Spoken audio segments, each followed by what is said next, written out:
This story is a work of historical horror fiction inspired by real whispers, folktales, and archived mysteries. While certain names, dates, and locations may reflect real history, the events described are dramatized for storytelling purposes. The intent of this narrative is not to defame any religion, institution, or individual, but to explore the chilling themes of faith, secrecy, and the unknown. Listeners are advised that the story may contain disturbing descriptions of rituals, disappearances, and supernatural occurrences, and should be approached with caution. The year was 1874, and the air in the small New England town of Coldwater carried a quiet unease. Villagers had grown accustomed to the towering silhouette of St. Mary's Convent, a Gothic stone structure that rose like a fortress at the edge of the woods. It was a building both revered and feared, depending on whom you asked. St. Mary's was not built upon ordinary land. Local farmers often told their children that the earth beneath it had once been sacred to the native tribes, a burial ground marked with forbidden symbols. Others swore that before the convent was erected, the grounds had belonged to a family of Puritans who vanished during a winter storm, leaving behind only a blood-stained Bible frozen to the hearth. Whether fact or folklore, the land itself seemed tainted long before the first stone of the convent was ever laid. The benefactors the convent had been established with the generous funding of a wealthy shipping magnate, Thomas Whitlock, who claimed that a vision of the Virgin had instructed him to build it. Yet, in town gossip, Whitlock was remembered less as a man of faith and more as a man who had grown rich smuggling goods during the Civil War. People muttered that he donated land not for devotion, but for absolution, a way to cleanse his fortune with holy brick and mortar.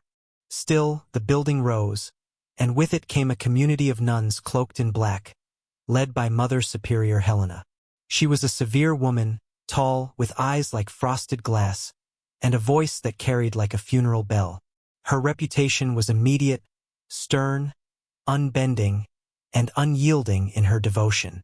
Whispers in the village from the very beginning, villagers noticed strange behaviors. The Sisters of St. Mary's rarely spoke in public, and when they did, their words were clipped and rehearsed. Farmers who delivered food claimed the women never looked them in the eye. At dusk, when the convent's bells rang, people swore they heard additional sounds beneath the toll, soft chants, foreign tongues, and sometimes even cries muffled by stone walls. Children, naturally curious, dared one another to approach the convent gates at night.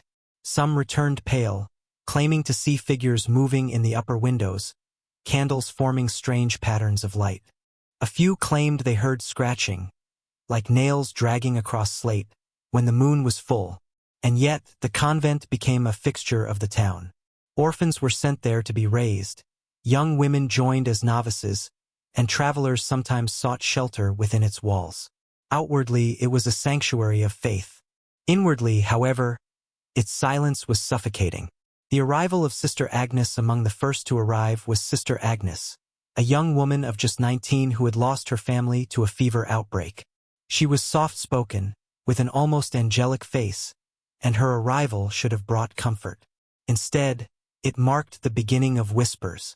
Agnes was often seen walking the convent grounds alone, muttering prayers under her breath that no one could recognize.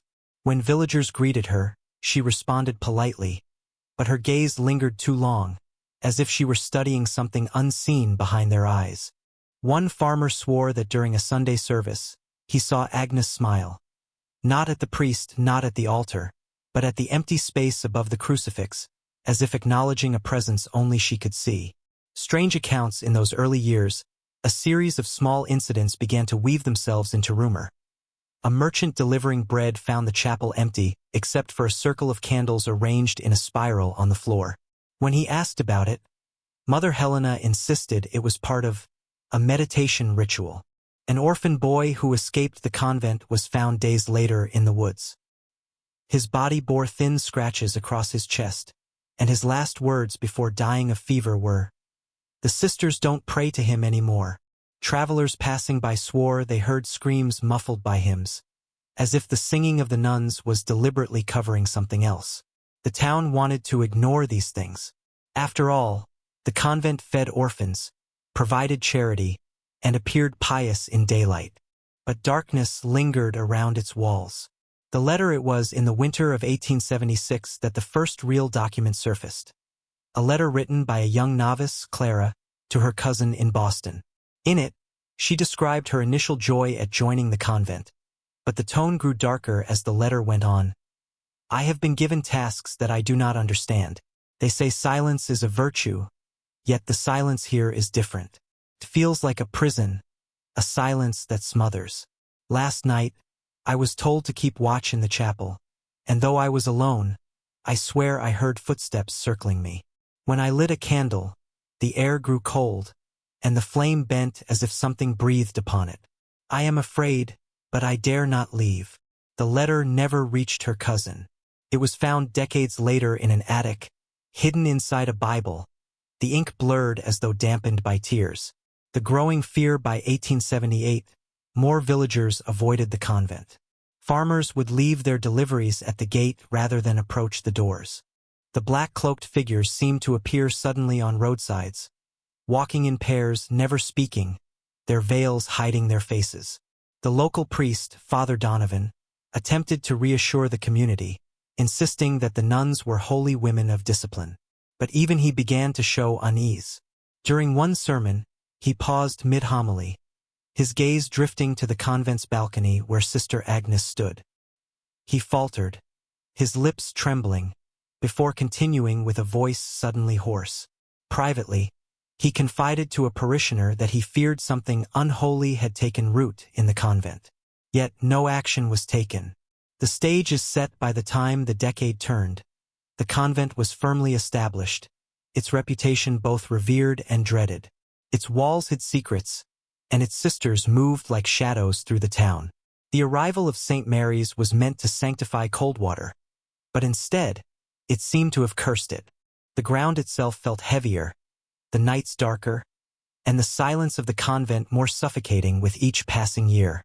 The people of Coldwater soon grew accustomed to the sight of the black-veiled figures who drifted in and out of St. Mary's convent. They came in silence and left in silence, their movements so precise they might have been mistaken for shadows moving against the stone walls. The three faces of St. Mary's. Though the convent housed many sisters, three figures became central to the town's whispered tales. Mother Superior Helena, tall and commanding, spoke rarely, but when she did, her voice struck like iron against the air. She carried an aura of authority that no villager dared to question.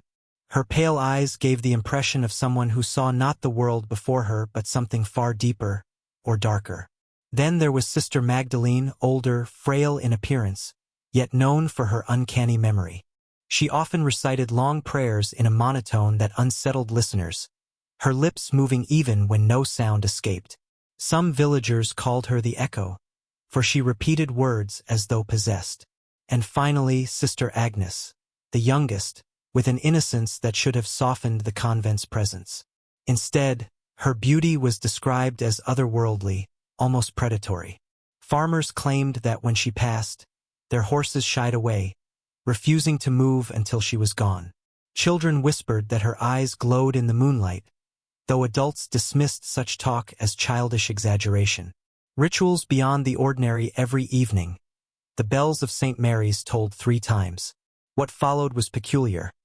While most convents held their vespers in the chapel, villagers swore they saw the nuns gather in the courtyard, forming circles beneath the moon. No hymns were sung. Instead, low hums carried across the valley, rhythmic and unsettling. One shepherd who passed too near claimed he heard a chant not in Latin but in some other tongue, harsh and guttural, unlike any prayer of the church. He told his wife that he saw the sisters standing motionless, arms raised, their faces tilted toward the sky as if awaiting something to descend. He never walked that path again. The orphans' testimonies. Children raised in St. Mary's sometimes spoke of their caretakers in ways that chilled the townsfolk.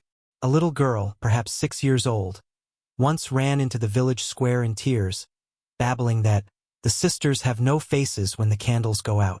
When pressed, she explained that during nightly prayers, the nuns' features blurred in the darkness, leaving only hollow shadows beneath their veils. The girl was taken back to the convent by Sister Magdalene, who scolded the villagers for encouraging wild imaginations. Another child, older, confided to a blacksmith that when she confessed her sins, the nun who listened whispered not words of forgiveness but questions. "Do you dream of the woods? Do you hear the bells at night? Does he speak to you as he speaks to us?" The blacksmith reported the account, but when town officials questioned the convent, Mother Helena dismissed it as nonsense. The child, she explained, was prone to fevers and hallucinations. Father Donovan's unease. By 1880, Father Donovan, the local priest, found himself increasingly uneasy. At first, he had welcomed the convent as a partner in his parish duties, but over time he noticed irregularities. During a shared mass, the sisters would sometimes recite prayers a fraction too slowly, their words echoing behind the congregation's responses. It was as if they were deliberately dragging the prayers into another rhythm. When he distributed communion, he noticed that some nuns held the wafer in their mouths without swallowing, their lips barely moving, their eyes never leaving his. One night, plagued by suspicion, Donovan lingered near the convent walls. From within, he heard a sound that was not music, not prayer, but weeping mixed with laughter, rising and falling like waves. The hairs on his neck rose. He returned to the rectory shaken, but he wrote nothing in his journal, fearing his own doubts. The visit of Bishop Callahan. When whispers grew louder, the diocese sent Bishop Callahan to investigate. He arrived with an entourage, intent on inspecting the convent's practices. The sisters welcomed him, bowing deeply. Helena offered him a tour, guiding him through immaculate hallways, spotless dormitories, and a chapel glittering with candlelight. To all appearances, it was a model of discipline. Yet, something unsettled the bishop.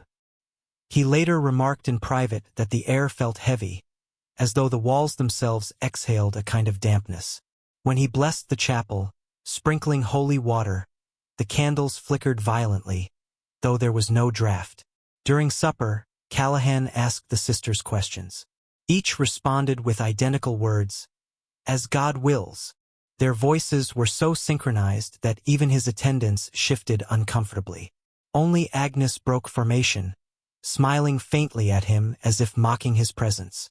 The bishop left Coldwater the next morning, reporting nothing unusual.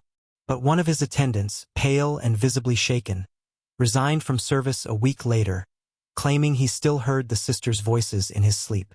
The silence that grew. By the mid-1880s, the convent became quieter still. Villagers no longer saw the sisters walking into town for supplies. Deliveries were left at the gates, collected silently. At night, the bells ceased ringing, replaced by the occasional hollow thud that carried through the woods. A hunter swore that he saw the sisters gathered by the river one dawn, not praying, but standing in a line, staring into the water as though expecting something to rise from its depths. He never returned to that part of the forest.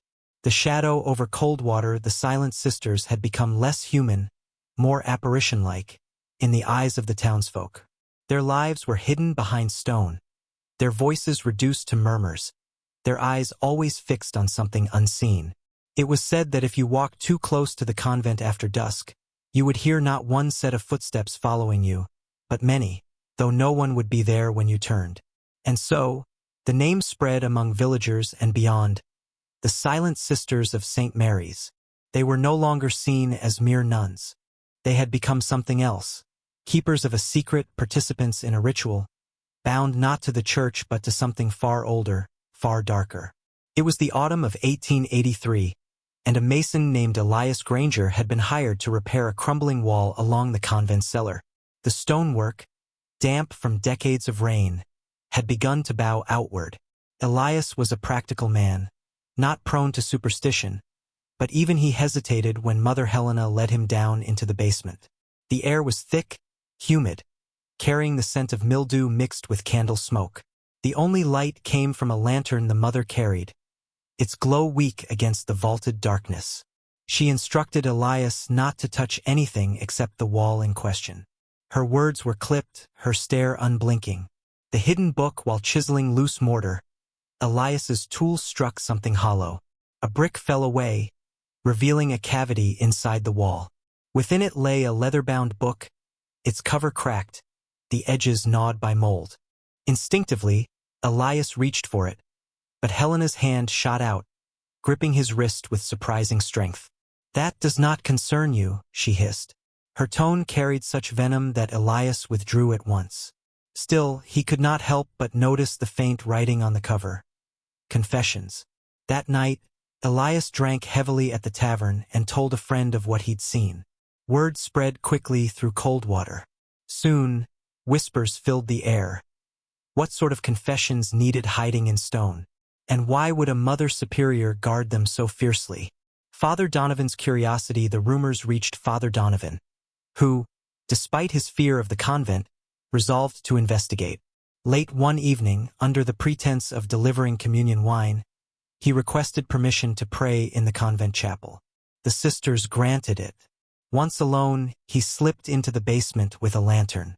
The wall Elias had repaired looked ordinary, yet Donovan's hand trembled as he traced the outline of newer mortar. To his astonishment, the ledger was no longer inside. The cavity had been sealed over, but not before the book had been removed. Still, fate allowed him a glimpse. In a storage alcove nearby, beneath a pile of worn cassocks, he found a single loose page. The ink was faded, but legible enough. Child confessed to lying about hunger. Punishment. 1 day in the chamber without light. The Lord reveals himself only in silence and deprivation. Donovan folded the page into his Bible and fled. He did not return to the convent for weeks. The chamber without light. That one page haunted him. A chamber without light was not part of Catholic doctrine. He began questioning townsfolk who had once lived at St. Mary's as children. Slowly, a picture emerged. Several recalled being locked in a tiny room beneath the chapel as punishment. There was no window, no candle, no sound except the drip of water on stone. The children were told to pray until they heard the bridegroom's voice. Some swore they did. A boy, now a grown man, confessed through tears that he had heard whispers promising him freedom if he offered blood. When he refused, he felt invisible hands press upon his throat until he nearly fainted. Others remembered nothing but darkness, but all agreed that the chamber changed them. Some lost their voices for weeks after. Others developed nervous tics, twitches, stammers that never left them. The Latin codes. By 1885, the ledger itself resurfaced, or at least parts of it. A traveling scholar named Henry Alcott claimed that during his visit to the convent, Sister Magdalene entrusted him with a holy document for safekeeping. Whether by accident or intent, it contained several pages from the ledger. Alcott, fascinated by old texts, began translating them. What he found horrified him. The confessions were written partly in Latin, partly in a cipher that mixed scripture with pagan symbols. Some entries detailed ordinary sins, envy, theft, dishonesty, but the punishments grew increasingly severe. Child took bread without permission, tongue pierced with pin of penance. Novice expressed doubt of his presence. 3 lashes beneath altar until silence restored. Infant found wailing past midnight, taken to the crypt for cleansing. Silence achieved. That last phrase, silence achieved, appeared often, chilling in its finality. Deaths in the ledger. Perhaps most disturbing were the notations marked with a cross. Alcott identified at least 14 entries that ended with, "Body returned to soil beneath chapel." The dates spanned over 2 decades. No graves for these children existed in the churchyard. Donovan confronted Helena with Alcott's findings. She listened in silence, then smiled faintly. "Father," she said, "do you not see? Their souls were delivered. What is the flesh compared to eternity?" Her words froze him. He realized then that the convent did not view these acts as crimes, but as sacred offerings. Fear in the village. When the rumors reached the town, fear deepened. Parents stopped sending their children to St. Mary's. Deliveries became scarce. By winter of 1886, the convent grew isolated, its gates rarely opened. Yet, strange sounds continued to drift across the valley. At night, villagers heard chanting rising from beneath the chapel, punctuated by sudden, piercing cries. Hunters claimed that animals avoided the convent woods entirely, leaving it eerily silent except for crows. Some townsfolk wanted to storm the convent, to demand answers. But fear kept them back. Others insisted the church would intervene. But no intervention came. The ledger's existence was quietly denied by diocesan officials, and Alcott vanished during a trip to Boston, his trunk of documents stolen before his body was ever found. The last entry years later, a final fragment of the ledger surfaced in an antique shop. The handwriting was jagged, frantic, and appeared to belong to Sister Agnes herself. It read, "Tonight he comes. Tonight we give all. The bridegroom has promised us freedom from flesh. We walk not to death but to union. When the bells toll thrice, silence shall be complete." It was dated the very night the sisters would vanish. The confession ledger was more than record. It was prophecy, a map of descent, guiding the silent sisters from piety into something unspeakable. And though the book itself would disappear into shadows, its fragments told a story Coldwater could never forget. A convent where confessions were not forgiven, but fed into rituals that demanded blood and silence. By the late 1880s, the convent had become a fortress of secrecy. Outsiders rarely crossed its gates, and those who did seldom spoke of what they saw. Yet beneath the stone floors of St. Mary's lay something older than the convent itself. A crypt whispered of in hushed tones by those who remembered its construction.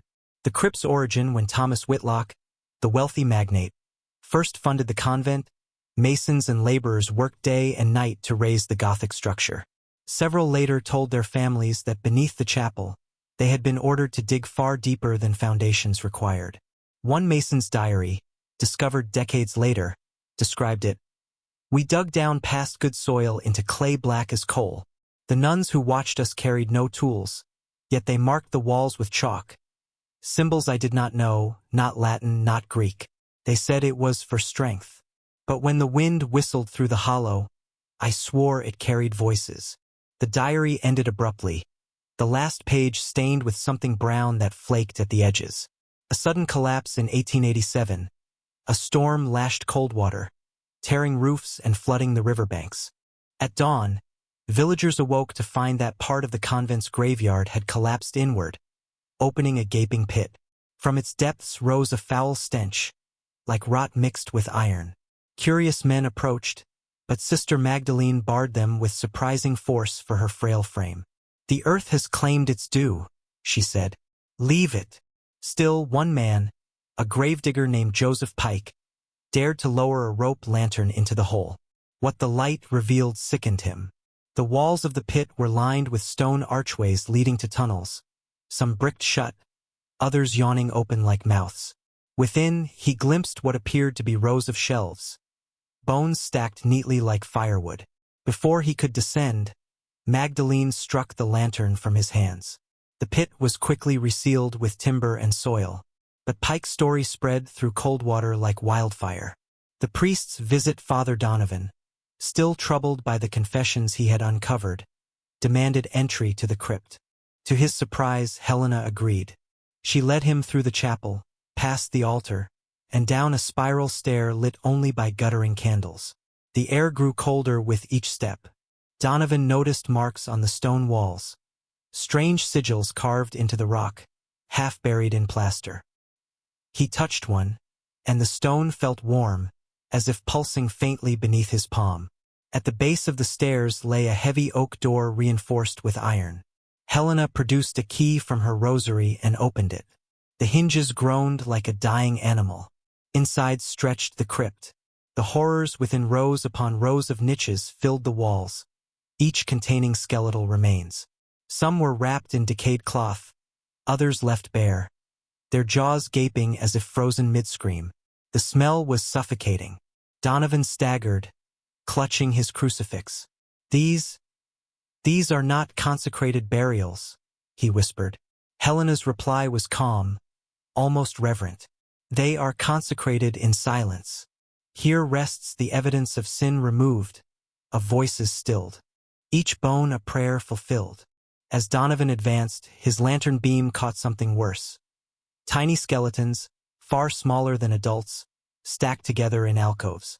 Some clutched rosaries with beads worn smooth from tiny fingers. His stomach turned. "Children," he gasped. Helena's pale eyes glittered. "Innocence is the purest offering. Their silence feeds him most of all." Donovan fled the crypt, his faith shaken to its marrow. For weeks, he debated whether to report his findings, but fear paralyzed him. He believed, perhaps correctly, that no diocese would believe him, and worse, that they might be complicit. The sealing of the crypt soon after, workmen were called under cover of night to seal the crypt. The door was bricked over, the stairwell filled with rubble. Within months, no trace of the entrance remained. But the town had already begun to feel the effects. Livestock miscarried in alarming numbers. Crops blackened overnight. Families who lived closest to the convent complained of dreams filled with whispering voices, urging them to give what they love most. By 1889, no villager dared walk past the convent after dark. The crypts returned despite the sealing. The crypt did not stay hidden. On certain nights, when the wind blew from the east, people swore they could hear the muffled toll of bells beneath the ground, as though rung from a buried chapel. Dogs barked and howled at the earth near the graveyard, their hair bristling, refusing to step closer. One child disappeared after wandering near the convent gates. His toy was found days later by the graveyard wall, damp and covered in a fine white dust that tasted of lime. Whispers spread that the sisters had opened the crypt again, not for storage, but for ritual, that the bones themselves had become part of their ceremonies, arranged in patterns to form words no one dared decipher. Witness in the woods, the final known sighting came from a woodsman named Caleb Harker. One moonless night, while cutting timber, he claimed he saw figures emerging from a side entrance of the convent carrying bundles wrapped in cloth. They moved toward the graveyard pit. Harker followed at a distance, by the light of a single lantern. He swore he saw them lowering the bundles into a hidden stair. When one slipped open, he glimpsed a small, pale hand before it vanished into the dark. He fled, never to return. His testimony, recorded in a local paper, was ridiculed by some but believed by many. Within weeks, Caleb sold his land and left Coldwater for good.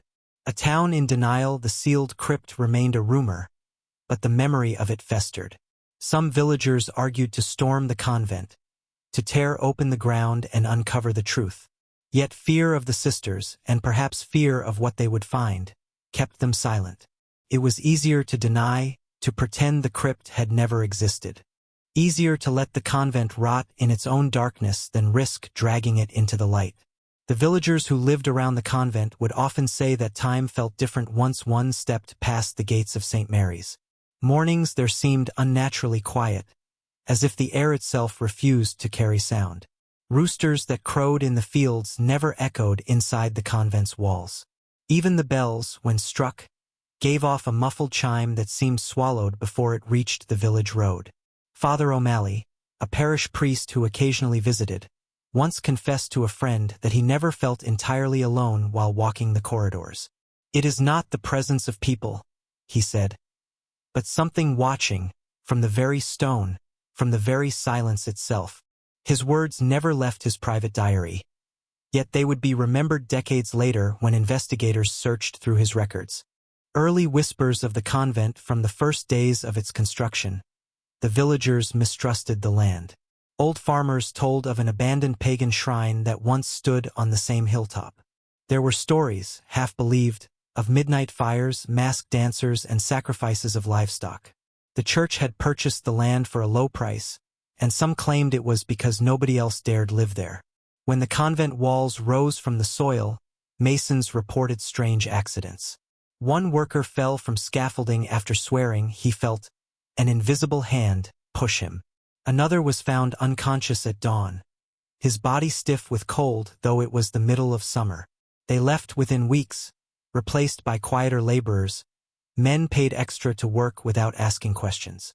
By the time the convent opened its gates in 1874, unease had already spread. The bishop blessed the building, sprinkling holy water in every hall, yet locals whispered that the walls drank it faster than stone should, leaving no trace of moisture.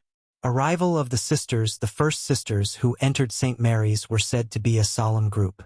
Unlike other convents where new arrivals brought a mix of personalities.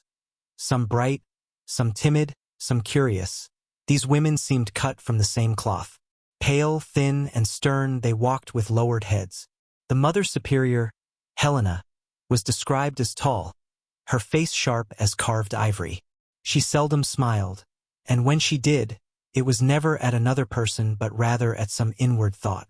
Children from nearby villages were sometimes left in their care, usually orphans or unwanted infants. The sisters accepted them without question.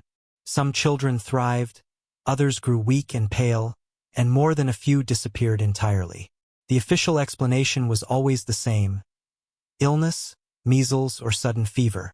Villagers buried small coffins without looking inside. The unnatural silence. What most disturbed visitors was the silence of the place. Birds avoided nesting in the trees surrounding the convent. Even dogs refused to approach its iron gates. One farmer told of his hunting hounds, normally fierce, who whined and trembled when led near the boundary wall. He swore their eyes followed something he himself could not see. At night, faint lights glowed behind the chapel windows, long after evening prayers should have ended. Sometimes there was chanting, low, rhythmic, almost like a heartbeat, drifting faintly down the hill. No villager dared to climb up and look closer. The first recorded tragedy in December of 1875, only a year after its founding, the convent suffered its first public tragedy. A young novice, Sister Beatrice, was found dead at the base of the bell tower. Her body was twisted, her hands frozen in a clawing gesture toward her own throat. Officially, the records called it an accident. She had fallen while ringing the bells. But those who washed her body before burial whispered that her eyes were wide open, blackened at the edges, as though burned from within. From that point on, fear deepened. Parents began refusing to send their daughters as novices. The convent, once a place of refuge, became a place of suspicion. Yet the sisters themselves never faltered. They walked the markets silently, buying bread, candles, and herbs, speaking only in whispers to one another. The unwelcome visitors. One traveling merchant who dared spend a night at the convent later told a chilling tale. He had been offered a bed in the guest room. At midnight, he awoke to soft footsteps outside his door. He assumed it was a nun passing by. But then the sound stopped directly at his threshold. Hours passed. The floorboards creaked under weight that never moved away. Too afraid to open the door, he lay awake until dawn. When he finally looked, there were no footprints on the dust-covered floor. He swore never to return, and his testimony, written years later, added fuel to the growing fire of rumors. Echoes of the land itself seemed cursed. Crops near the convent's fields grew stunted. Milk curdled faster in homes close to its walls. Children playing nearby developed sudden fevers. Some villagers claimed they saw figures at the convent windows. Faces without features, pale hands resting on the glass. Others reported hearing faint weeping on still nights, as though the building itself mourned. The church dismissed these claims as superstition. But the villagers remembered. They told stories by firelight, warning their children never to wander near St. Mary's after sunset. The seed of fear thus, by the end of the decade, St. Mary's had become both a sanctuary and a shadow. It stood proudly on its hill, bells chiming for mass, yet beneath the surface grew unease, like rot spreading under painted wood. The story of the convent's horror was only beginning. More deaths, more vanishings, and deeper secrets lay ahead. But even in 1874, when the first stones were blessed and the first sisters crossed its gates, the air already carried something unholy. The silence was not emptiness, it was waiting. One of the strangest tales from those early years came from a group of children who claimed to have seen the nuns walking in the orchard at night. The children, sneaking out after dark to catch fireflies, noticed pale figures drifting between the trees. The moon was full, and at first they thought the sisters were simply patrolling the grounds. But as they watched, the nuns moved in perfect unison. Each step mirrored, each turn precise, as though they were puppets tied to the same invisible string. When one child giggled, breaking the stillness, the figures froze. Slowly, as if aware they were being watched, all the faces turned toward the children at once. The terrified youngsters fled back to the village, never daring to return. Years later, when they were grown, they still refused to speak of what those faces had looked like in the moonlight. The painting in the chapel inside the convent. There hung a painting of the Virgin Mary unlike any other in the region. Travelers who saw it described a peculiar unease. The eyes of the figure seemed too dark, too hollow, almost as if the painter had layered something beneath the paint. Some whispered it was not Mary at all, but another bride entirely, clothed in borrowed colors. Mother Superior Helena always ordered fresh candles to be kept burning beneath the painting, so its gaze never fell into shadow. The first signs of rot by the end of the decade, bricks in the convent's foundation began to crack, though the building was new. Dark stains bled through the stone walls, resembling shapes of grasping hands. Workers brought in to repair the damage complained of headaches, dizziness, and one even fainted, insisting he heard whispers rising from beneath the chapel floor.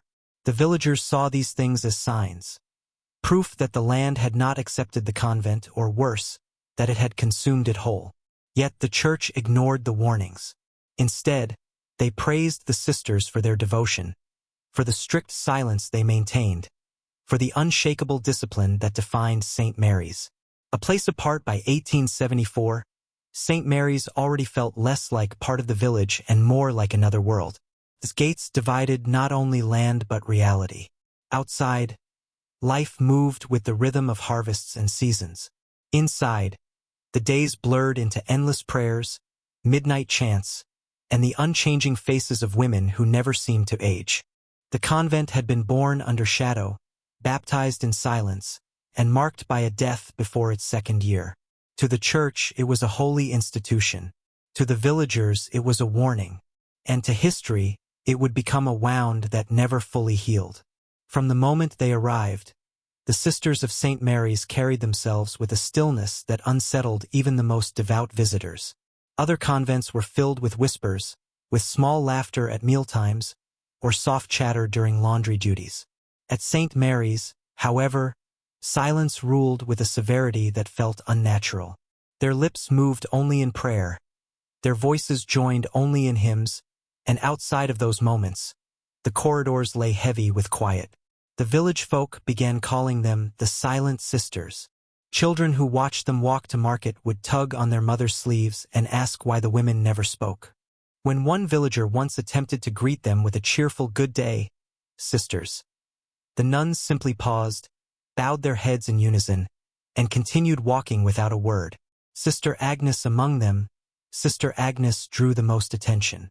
She was young, with a delicate frame and a face that seemed permanently shadowed by her veil. Rumor held that she was once the daughter of a wealthy French family, sent to the convent after a scandal. Her pale eyes rarely blinked, and when she did finally meet someone's gaze, it left them uneasy, as though she were looking through rather than at them. Children swore that Sister Agnes wandered the grounds at night, whispering in a language they didn't recognize. One farm boy claimed he saw her kneeling at the edge of the forest, speaking softly into the darkness, as though expecting something or someone to answer. Sister Magdalene, in contrast, Sister Magdalene was larger in build, with broad shoulders and a face like carved stone.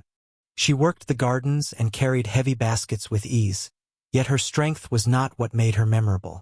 Villagers said she hummed to herself when she thought no one was listening. The tune was never joyful. It was a low, droning melody that left listeners unsettled. One baker swore that when Sister Magdalene passed his stall, the air grew colder, and the loaves of bread on his counter turned stale within hours. He stopped selling to the convent entirely, unwilling to see his goods ruined. Mother Superior Helena, at the center of them all stood Mother Superior Helena. She was the figure who bound the sisters in discipline, her presence commanding without words. Her eyes were sharp, her mouth thin, and though she spoke rarely, when she did, her voice was firm as iron. Those who heard her sermons described them as strange, more warnings than teachings, filled with dark imagery of sin and punishment. Some claimed she had once been a missionary in distant lands. Others whispered she was born on cursed soil herself. None could confirm the truth, for her past remained locked away behind church records, sealed and inaccessible. Even among themselves, the sisters communicated sparingly. Visitors noted the absence of casual conversation. Instead, they moved in pairs or groups, heads bowed, as if bound by an invisible vow that forbade speech outside prayer. It was this strange unity of silence that birthed the first real fears among the villagers. If these women were not speaking to one another, to whom were they speaking?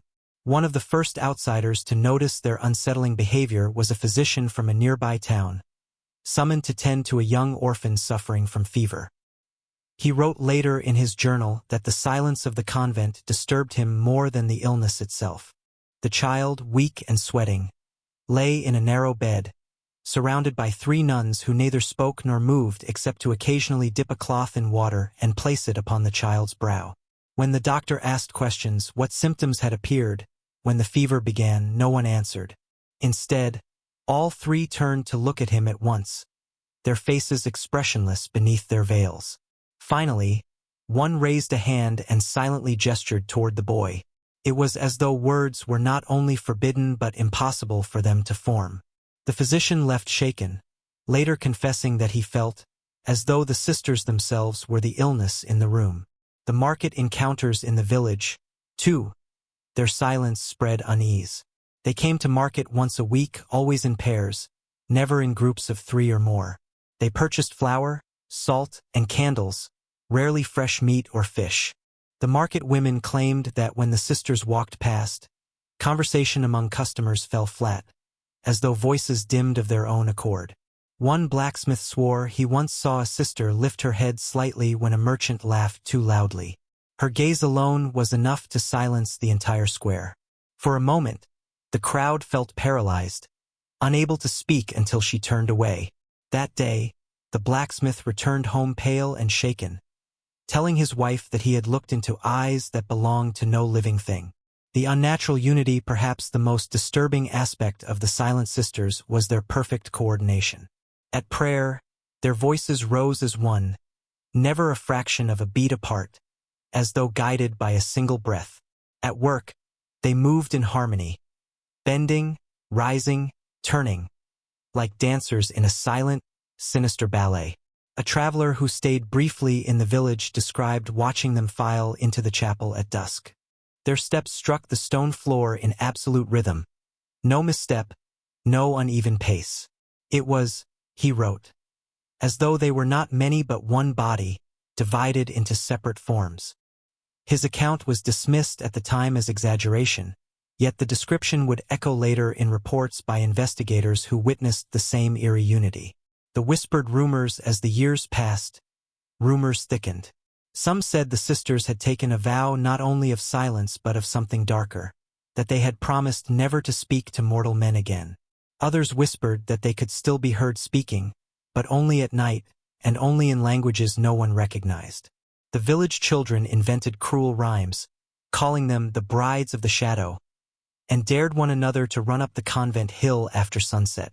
Few ever did, and those who returned never laughed about it afterward. Among the villagers, the stories of the sisters' silence began to twist into something more sinister. Old women whispered that they did not remain quiet out of discipline or humility, but because they feared what might escape if they opened their mouths too often. Their tongues are not their own, one farmer's wife claimed, and if they spoke freely, you would not hear words but the cries of the damned. This idea, though dismissed in daylight, carried weight when the nights grew long and the convent bells rang at odd hours. Sometimes they tolled not for prayer, but at midnight or even closer to dawn. The villagers, woken from their sleep, would lie in bed listening as the sound rolled down the hill.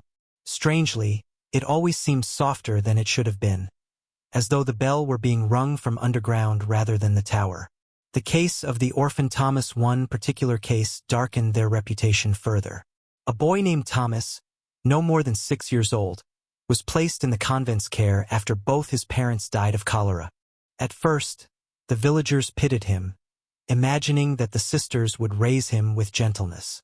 But within months, The child was no longer seen playing in the courtyard as he once had.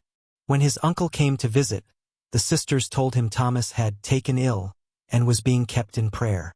The uncle pressed further, demanding to see the boy. At last, two nuns led him down a narrow corridor into a small chamber lit only by a single candle. Thomas sat upright in bed, thin and pale, staring at the wall. He did not speak to his uncle, did not even turn his head. The uncle swore that when he asked what was wrong, one of the nuns leaned close to the boy's ear and whispered something. Immediately, Thomas smiled faintly, but it was not the smile of a child. It was stiff, wrong, like a puppet being forced to grin. The uncle fled, refusing to return, and within weeks, the convent announced Thomas had passed away. No burial was ever seen. The growing divide by now, the villagers treated the sisters with wary distance. They were respected for their devotion but avoided at every turn. When they passed through the streets, mothers pulled children indoors. Men lowered their eyes. Even the parish priests from neighboring towns began to visit less frequently, complaining of headaches and nausea after setting foot inside the convent. Yet despite all this, the church hierarchy praised St. Mary's. Letters from bishops described the convent as a model of discipline and piety, citing the sisters' unwavering silence as proof of their holy devotion. To the outside world, they were saints. To the village, they were shadows. A presence beyond prayer. Those who worked near the convent claimed the sisters' silence was not total. At night, faint whispers drifted through the trees, carried on the wind. Whispers that were too many to count, overlapping like the murmur of a crowd. Some swore the voices were not speaking Latin or English, but a language older, one that pressed against the ears like weight rather than sound.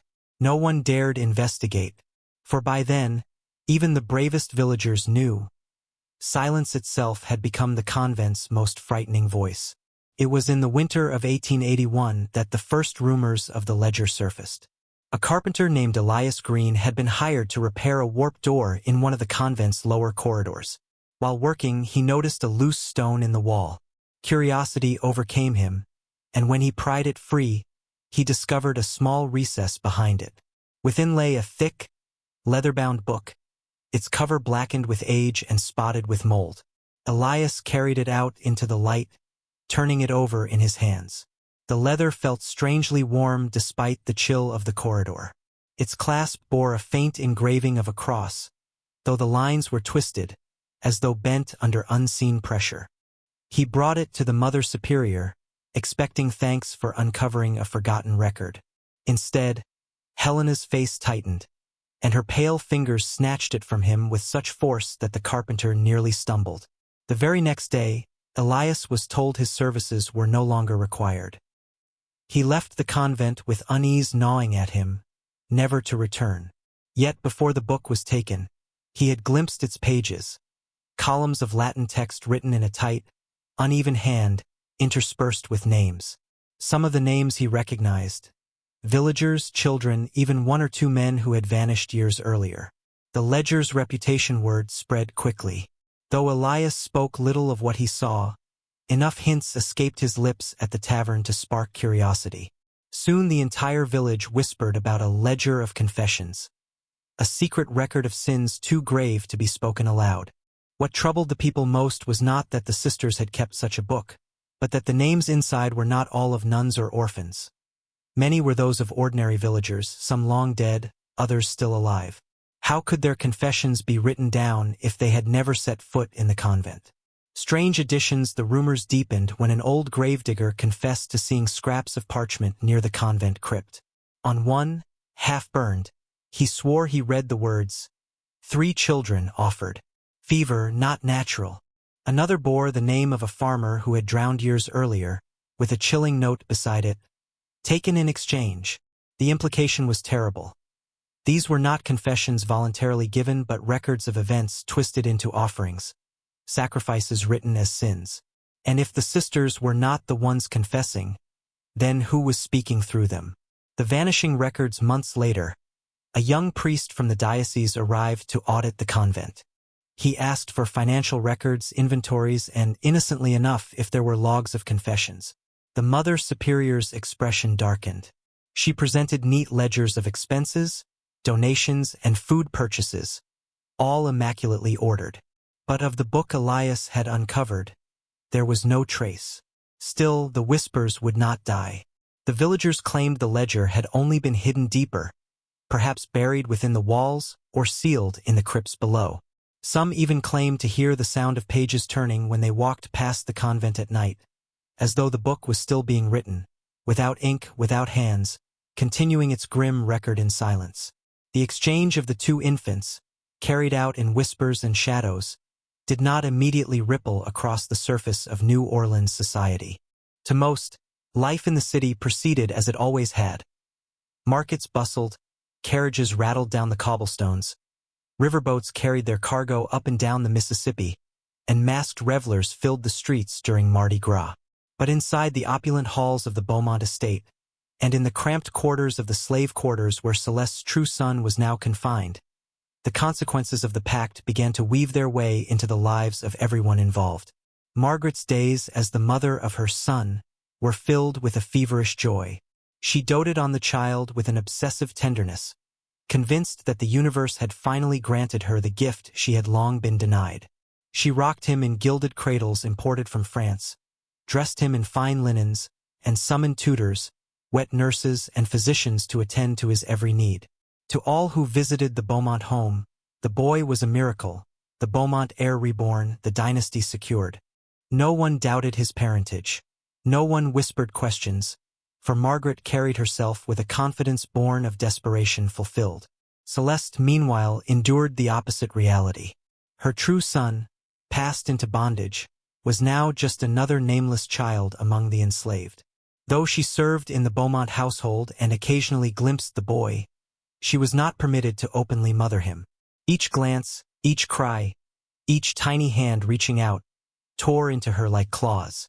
She swallowed the torment daily, her lips sealed by the pact she had made, and the cruel understanding that breaking it would not return her child, but only cost them both their lives.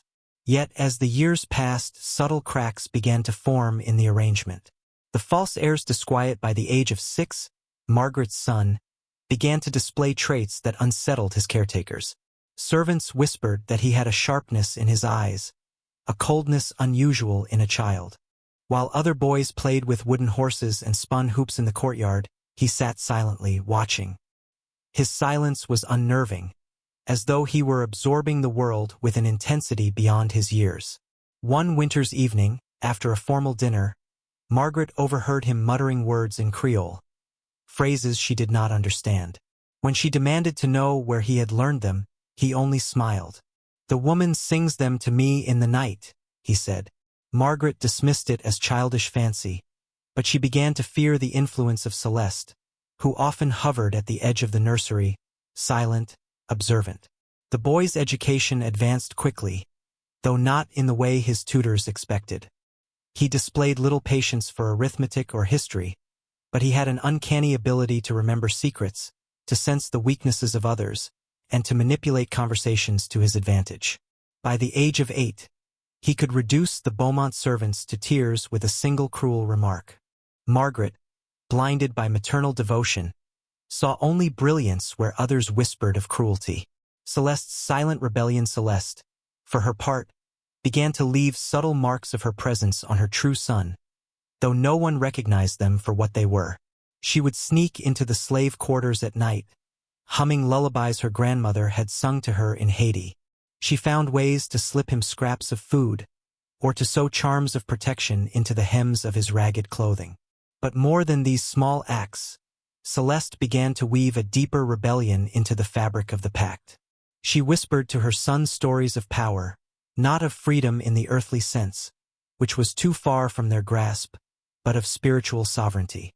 She told him tales of Loa, the spirits of the Vodou pantheon, and taught him how to listen for their presence in the rustle of the trees or the crackle of fire. "You are more than what they tell you," she said, her voice a fierce whisper in the night. "Remember that your blood carries power they cannot cage."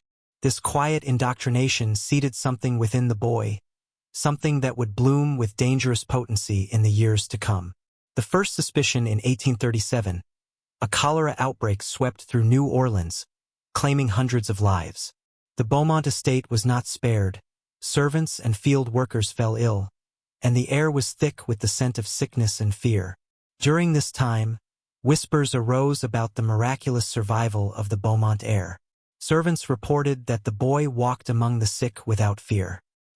He touched their brows, spoke strange words, and when the fevers broke, he alone remained untouched by the disease. Some claimed he had cured others, though whether by coincidence or design, no one could say. Others whispered that the cholera itself seemed to avoid him, as though repelled by some invisible force. Margaret, seeing her son untouched by the plague, declared it divine favor. "He is chosen," she said proudly to her husband, though Charles, a pragmatic man, looked troubled. "Chosen, perhaps," he muttered. "But by what?"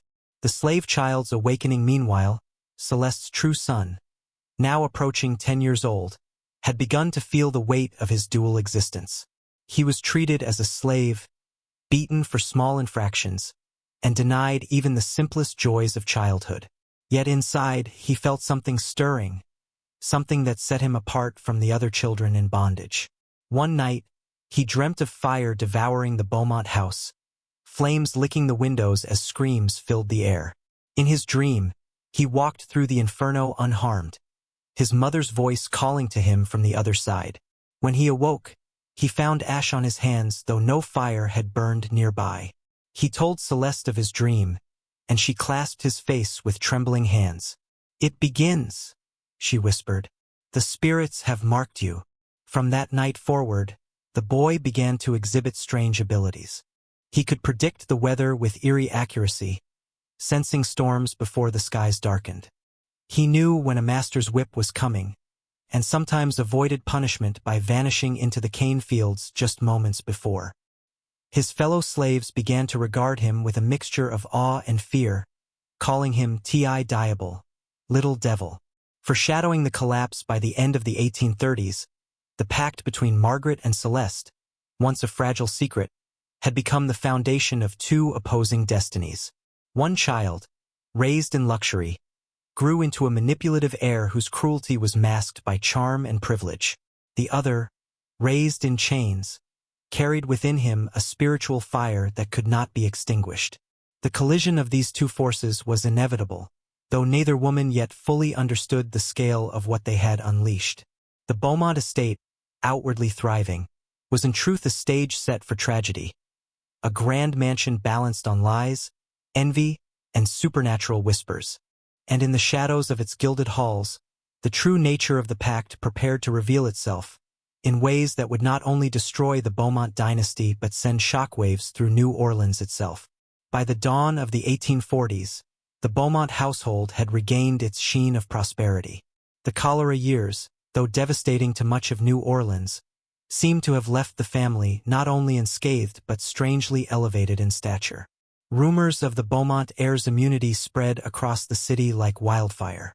Guests at the mansion's lavish soirees whispered about divine favor, while priests spoke of his existence as a blessing to ensure the family's continued prominence. But for those who lived within the estate, servants, enslaved workers, and especially Celeste, there was no illusion of blessing. What they saw growing in the boy was not holiness but hunger, a shadow that deepened with every passing year.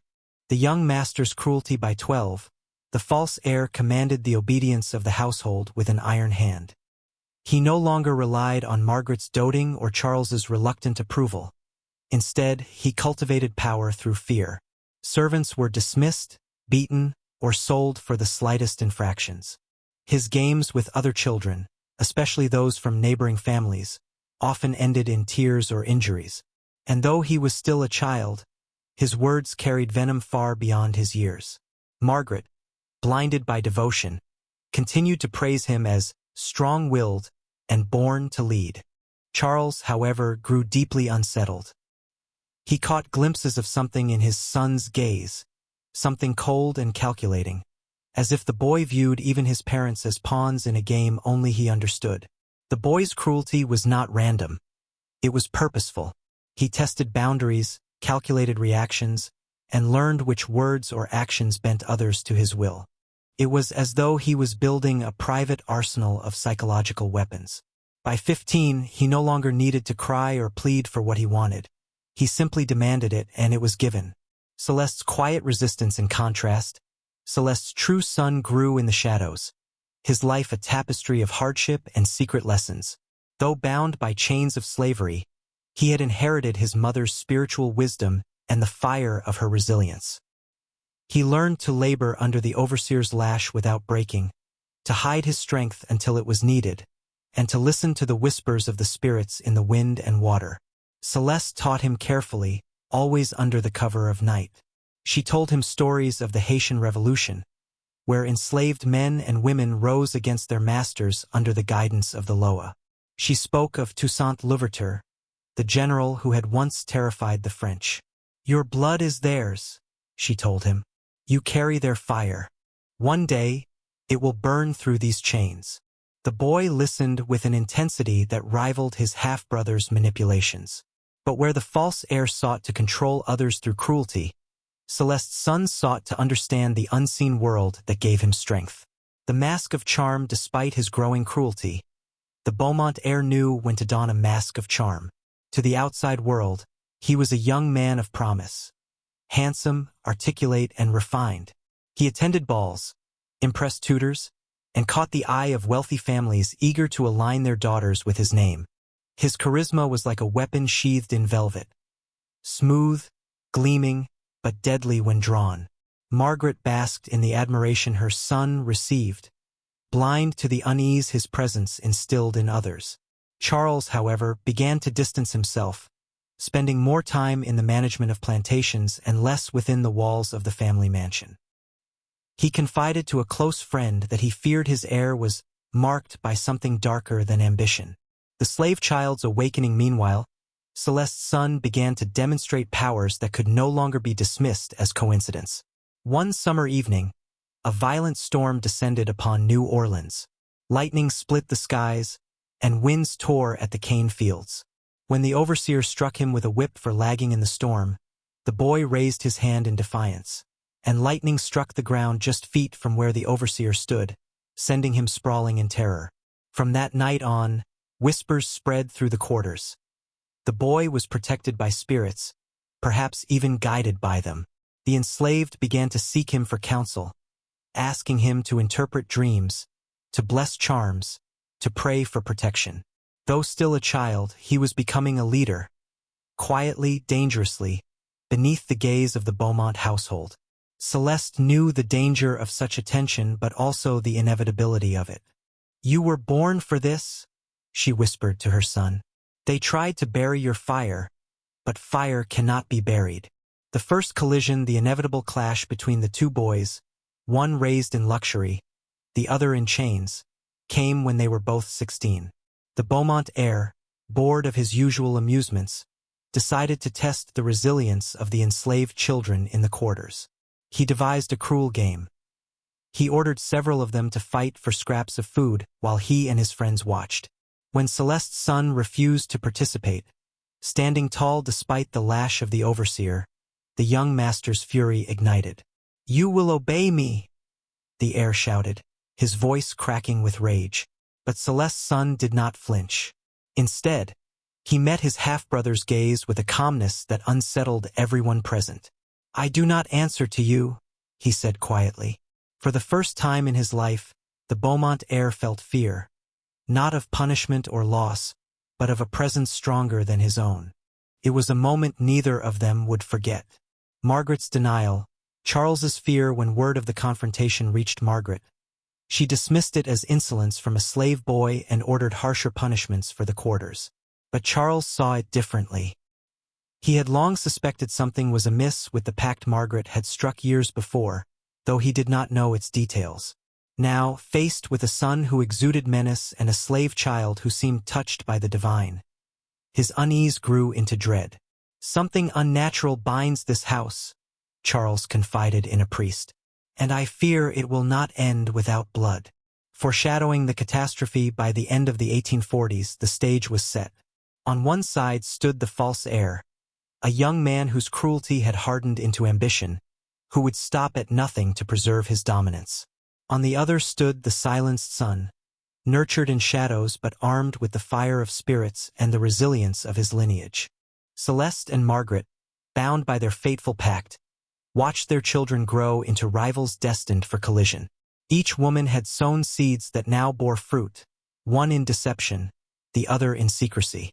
The Beaumont mansion glittered brighter than ever under the gaslights of the 1840s, but beneath its gilded facade lurked a storm.